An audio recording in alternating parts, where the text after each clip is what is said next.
Әлем bir хабар оқыған едік бит әлем. Yok, сен айттыңдар. Әтенлер бірінші тапқыр ұшқа отырдылар демей ме? Bir yılda bizde nihayet birinci tapkır gaile bilen kışqa oturup gittik yol yitirgen. Bu birinci tapkır indi. Malay oturga korkaydı. Hem hatun oturga korkaydı.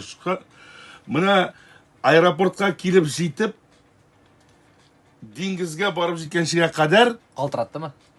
Yüzlerini көрсек, аларның эмоции да yok, мимика да yok. Аларның кошлары да, кірпектері да сілкінмей. Алар оппақ. Ұлым Рамазан, хәтта мен көрмәгәндәгенә әнисіне әйткән екен, әни билетны жатып алайын микән әллә дип. Хәзер оннан соң инде. Хәзер куркып тормыйбыз диләр инде. Алып баргына дип торалар.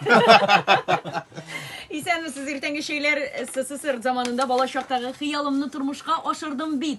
Миңа 35 яшь иде, 14 көнгә Hindistanга сәяхәткә бардым. Мәңге онытмыйм, шул рәхәт, матур, искиткеч итеп, ял итеп кайттык. Безне дөньяның иң матур, иң рәхәт урыннарында алып бардылар.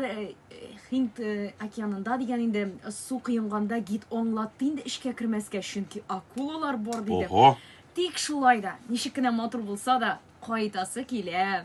Үз илемдә ямлы миңа бәрәңге бакчасы да диләр. Хәзер Кырым якларын үз итәм. Үз илебездә бик матур бит дип язган әлмәттән Мәрьям Ахунова. Митхон Чакрабортины күрдегез микән?